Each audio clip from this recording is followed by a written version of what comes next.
Ketika ada orang yang meyakini Allah tapi kemudian meninggalkan usaha, seorang istri membangunkan suaminya, "Hai suamiku, kenapa engkau tidak pergi bekerja?" Lalu dia pun menjawab, "Allah." Tapi istrinya juga cerdas.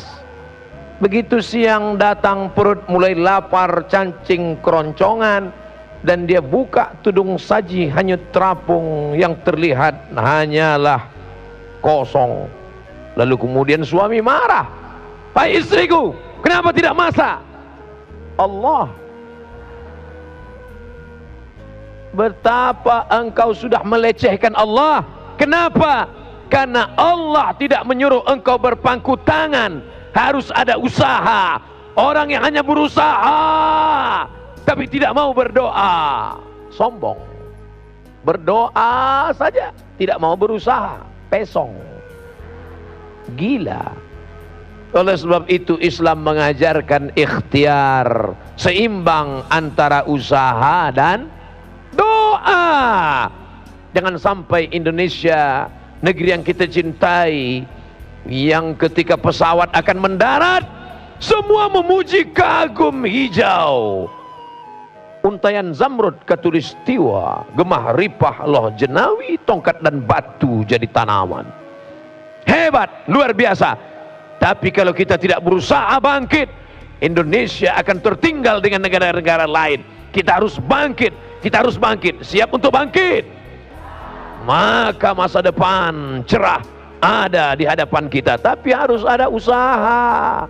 Ambil bambu, pasang tali pancing, pasang mata kail pancing, letakkan umpannya, kau tegakkan, kau tancapkan di tepi sungai, di tepi kolam, di tepi laut. Itu urusanmu. Masalah mendatangkan ikannya itu urusan Allah. Ini sekarang banyak anak muda ketika ditanya, "Kenapa tidak pasang pancing?" Ya kalau ada ikannya, kalau tidak, ikan urusan Allah. Masalah Allah mau kuasa mendatangkan, ya innama amruhu iza arada syai'an ayakula lahu kun fayakun. Kalau Allah berkehendak, jangankan ikan tongkol, ikan paus datang, bukan cuman mata kail pancing yang dipakannya, engkau pun ikut dimakannya sekalian. Lihatlah bagaimana Allah Subhanahu wa ta'ala ketika melihat ada seorang perempuan lemah, tidak berdaya, baru melahirkan anak. Anak itu bernama Isa, perempuan itu bernama Maryam. Satu surat khusus untuk Maryam, surah Maryam. Setelah Al-Kahfi, Maryam baru melahirkan anak. Tidak ada orang menjenguknya karena mereka memfitnahnya dia seorang pezina, karena sudah berzina dengan si Joseph, tukang kayu, kata orang Yahudi. Tapi Allah mensucikan namanya.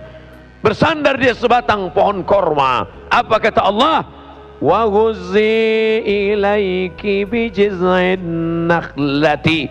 Hai Maryam yang baru melahirkan anak, yang dalam keadaan lemah, goncangkan pangkal batang korma di belakangmu dengan pundakmu.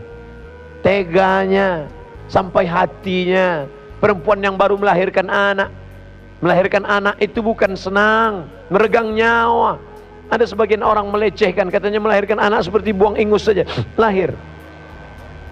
Nanti kalau ku ceritakan bagaimana sakitnya melahirkan anak, pasti kalian tidak percaya. Macam tahu aja Ustaz itu. Sakit, lemah. Tapi apa kata Allah? Goncangkan pangkal batang korma yang ada di belakangmu. Tusaqit alaiki rutaban janiyya. Akan gugur buah korma. Kalau di Langsa tidak ada pohon korma, cari saja pohon sawit. Sawit dan korma masih sepupu dua pupu. Pulang dari sini, dekati pohon sawit, 5 laki-laki yang gagah perkasa, tolong kau goncang. Kira-kira berondolnya jatuh atau tidak? Tidak. Kenapa Allah memerintahkan Maryam untuk menggoncangkan batang pohon korma? Allah ingin mengajarkan ada usaha. Apa yang terjadi? Ketika Maryam menggoncangkan batang korma dengan pundaknya, dia tidak bisa berdiri karena baru melahirkan anak. Dia tidak menggoncang dengan tangannya karena dia menggendong Isa. Dia goncang dengan pundaknya. korma itu pun jatuh atas kuasa Allah. Padahal kalau Allah mau, jangankan buah korma, innama amruhu iza arada syai'an ayakula lahu kun fayakun, batang kormanya tumbang sekalian. Tapi Allah mau mengajarkan kita usaha. Ini sudah terjadi ribuan tahun sebelum Isa lahir. Kapan itu? Ketika Hajar ditinggalkan oleh suami. Yang menyuruhnya tinggalkan siapa? Allah. Allah yang memerintahkannya. Tinggalkan dia.